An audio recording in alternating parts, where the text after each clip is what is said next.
Hai semuanya, balik lagi dalam kelas filsafat manusia.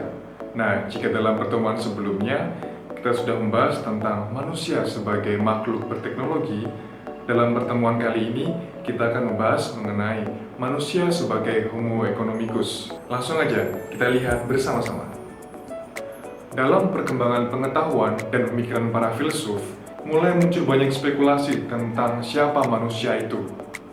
Kemudian kita mulai mengenal istilah manusia sebagai Homo sapiens atau makhluk berakal budi, manusia sebagai Homo socius atau makhluk sosial, dan juga manusia sebagai Homo economicus atau makhluk ekonomi. Istilah atau terminologi Homo economicus memang dikenal secara negatif di kalangan masyarakat awam. Homo economicus diartikan sebagai manusia yang mengejar kekayaan demi kepentingannya sendiri. Nah, menurut sumber yang saya dapat, istilah ini pertama kali diperkenalkan oleh John Stuart Mill pada abad ke-19.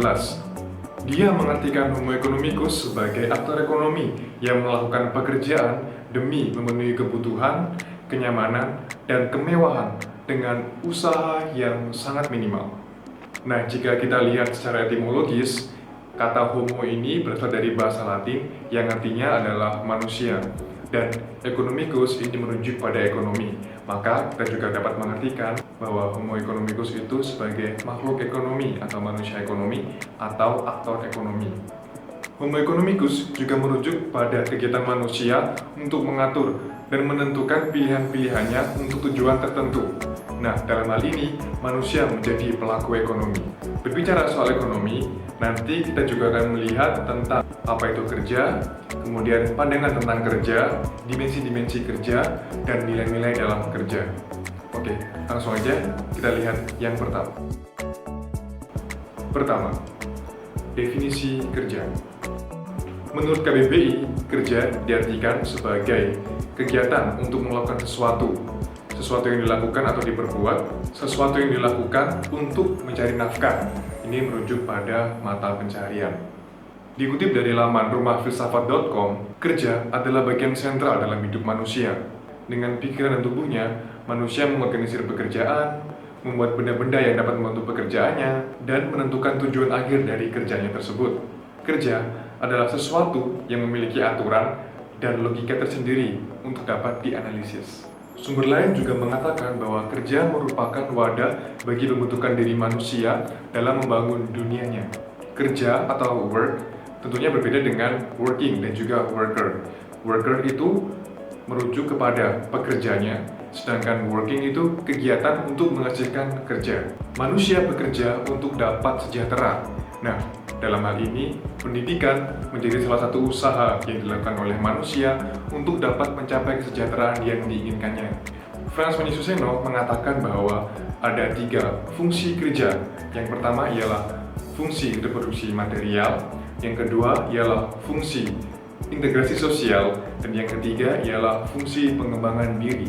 Dalam fungsi yang pertama, manusia bekerja untuk dapat memenuhi kebutuhannya, seperti kebutuhan fisik manusia itu sendiri. Dalam fungsi yang kedua, dengan bekerja, manusia mendapatkan status di masyarakat, yang dipandang sebagai orang yang bermanfaat di masyarakat.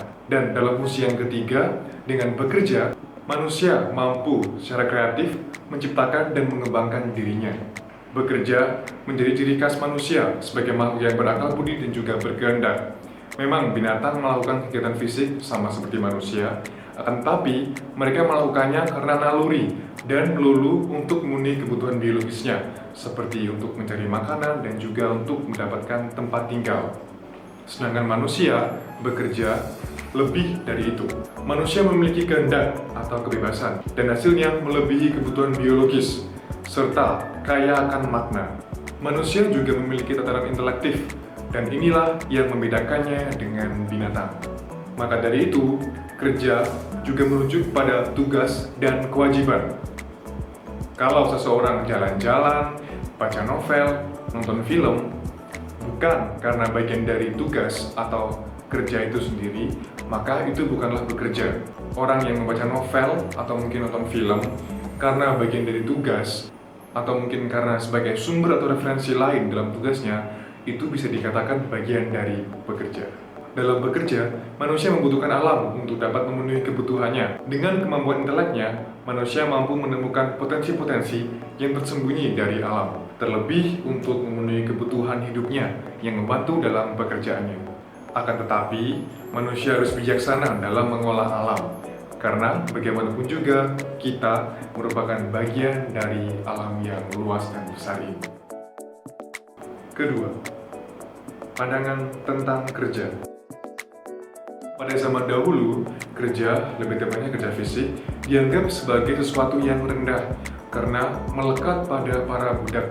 Kaum bangsawan tidak perlu untuk bekerja fisik untuk dapat memenuhi kebutuhannya, sedangkan para buruh atau para budak harus bekerja fisik untuk dapat memenuhi kebutuhan hidupnya. Maka dari itu, pada zaman dahulu, kerja dianggap sebagai sesuatu yang rendah.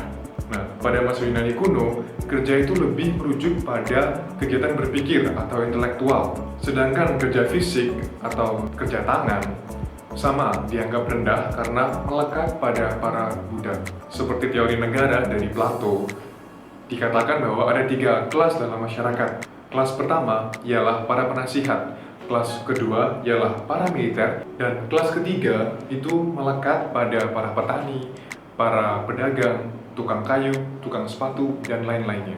Pada masa abad pertengahan, perhatian lebih ditekankan pada hal-hal spiritual. Kegiatan berdoa dikatakan sebagai hal yang penting untuk dapat mencapai keselamatan, dan kerja fisik dianggap sebagai penghambat untuk dapat mencapai keselamatan tadi.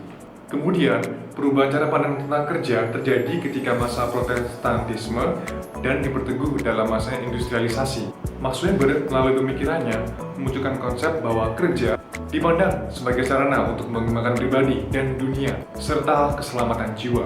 Pada masa industrialisasi, kerja tidak lagi dipandang sebagai frame religius, tetapi lebih kepada frame humanisasi.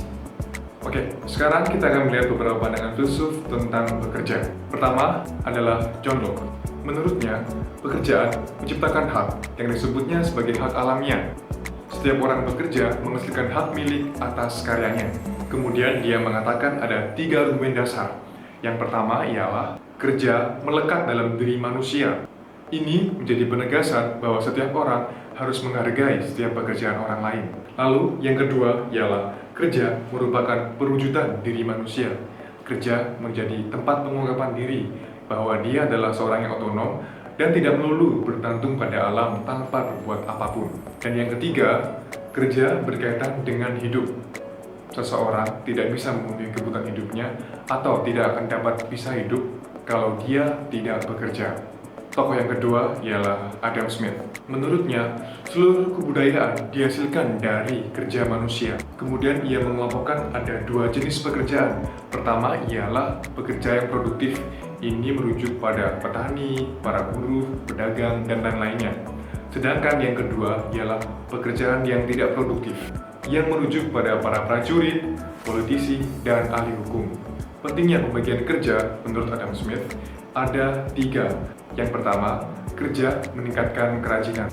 Pembagian kerja mendorong kemakmuran pribadi dan juga bersama, karena dengan pembagian kerja, peningkatan produk dapat dicapai. Yang kedua ialah menghemat waktu. Dengan menghemat waktu, para pekerja dapat lebih efisien dan dapat lebih menghasilkan banyak produk. Oke, kemudian yang ketiga ialah menimbulkan penemuan baru. Nah, dengan pembagian kerja, maka seorang pekerja dapat mencari cara-cara baru untuk dapat meningkatkan produktivitasnya dan juga dapat memberikan ruang bagi para pekerja untuk dapat menuangkan segala kreativitasnya agar dia bisa menemukan cara baru dan dapat meningkatkan hasil produknya. Lalu tokoh yang ketiga ialah G.W.F. Hegel. Dia mengatakan bahwa kerja sebagai sesuatu yang dinamis, berkembang, dan menjadi sarana bagi manusia untuk menyadari diri melalui taraf-taraf dialektis yang semakin mendalam. Tokoh yang terakhir ialah Karl Marx. Dia mengatakan bahwa pekerjaan sebagai realisasi diri melalui objektivasi. Artinya, kerja mengungkapkan dimensi personal seseorang.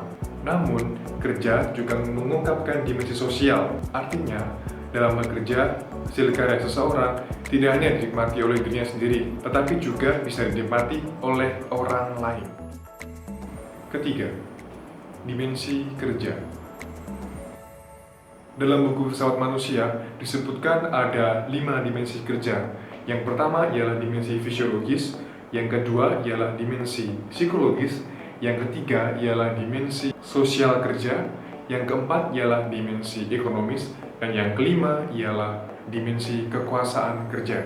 Oke, sekarang kita lihat dimensi yang pertama, dimensi fisiologis. Perlu diketahui bahwa tubuh manusia tidak identik dengan kerjanya mesin. Memang tubuh manusia memiliki mekanisme biologis seperti mesin, tetapi tetap tidak identik dengan sebuah mesin. Dengan demikian, sifat dan cara kerja mekanistik tidak dapat diterapkan dalam cara kerja manusia. Mesin bekerja dengan baik jika hanya mengerjakan satu tugas dan dilakukan secara berulang-ulang atau repetitif. Nah, sedangkan menurut Drucker, manusia bisa bekerja dengan maksimal kalau dia berkoordinasi dengan manusia lainnya dan diberi ruang untuk dapat menumpahkan seluruh dirinya dalam pekerjaannya. Manusia bekerja buruk dalam ritme yang tetap, yang mudah bosan dan juga letih. Maka dari itu, manusia harus bekerja dalam suasana yang dinamis dalam koordinasi dengan manusia yang lainnya. Kita lanjut ke dimensi yang kedua, yakni dimensi psikologis. Hegel pernah berpendapat bahwa kerja adalah ajang aktualisasi diri seseorang. Drucker berpendapat bahwa kerja merupakan perpanjangan dari kepribadian manusia. Kerja adalah suatu pencapaian mimpi dan perwujudan prestasi. Kerja adalah aktivitas yang dilakukan seseorang untuk dapat mendefinisikan dirinya dan kemanusiaannya. Kerja memiliki peran bagi manusia untuk dapat menentukan siapa dirinya. Maka, bekerja berdasarkan passion, bukan paksaan. Meskipun demikian, kini dimensi psikologi sudah mulai menyempit ke dimensi ekonomis, yakni pemuasan diri. Orang merasa senang ketika memiliki materi yang sebanyak mungkin. Kita lanjut dimensi yang ketiga, yakni dimensi sosial kerja. Sempat disinggung di awal bahwa manusia adalah makhluk sosial atau homo socius. Martin Heidegger pernah mengatakan bahwa manusia hidup bersama dengan orang lain. Apapun yang dilakukan manusia pasti akan melibatkan orang lain. Dan begitu pula dengan kerja. Kerja menyatukan orang lain dari berbagai latar belakang untuk bertemu dan bekerja sama, serta menjalin sebuah relasi. Manusia tidak hanya bekerja untuk dirinya sendiri, tetapi juga untuk orang lain, baik melalui hasil karyanya maupun melalui pelayanannya. Dimensi ini memberikan peluang bagi manusia untuk dapat membentuk suatu komunitas kerja.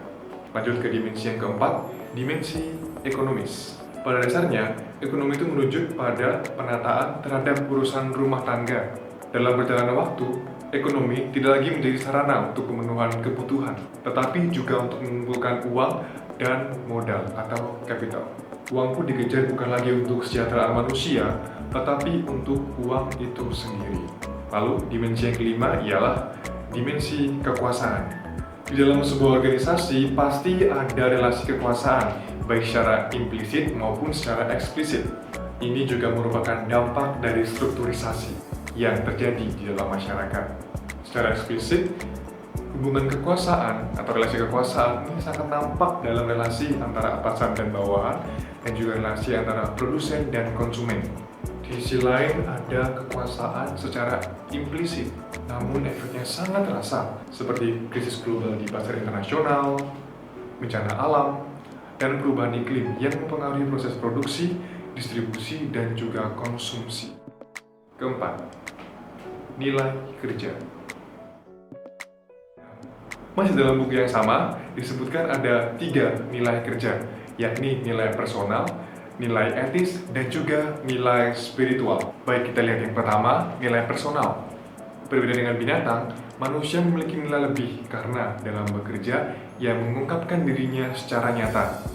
Manusia memiliki kehendak dan akal budi, sehingga dalam pekerjaannya, ia menuangkan pikiran, perasaan, kehendak, dan harapannya untuk dapat mencapai cita-cita atau apa yang hendak ia wujudkan. Kerja menjadi ungkapan dari keunikan dan totalitas dari setiap pribadi. Misalnya, seorang pelukis yang menuangkan pikiran, tenaga, perasaan, dan seluruh dirinya dalam lukisannya agar apa yang dia lukis itu dapat membuktikan keterlibatannya secara total.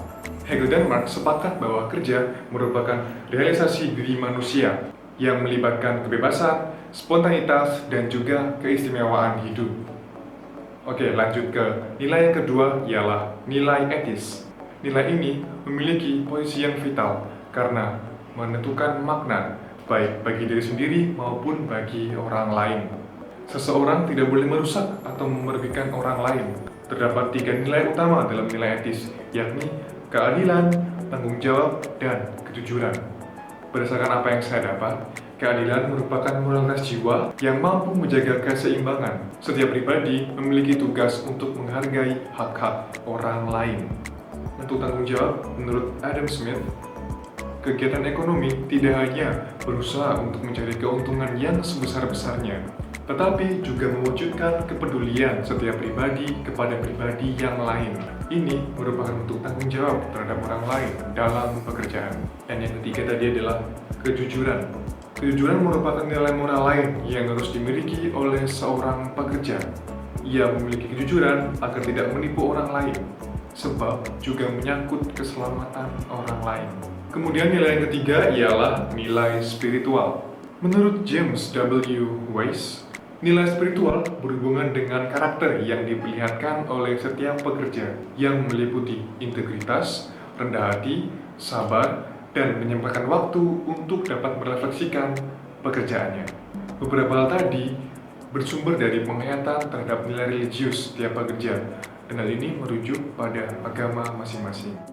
Oke teman-teman, jadi itu aja yang dapat saya sampaikan mengenai manusia sebagai Homo economicus. Kita jumpa lagi dalam video-video selanjutnya.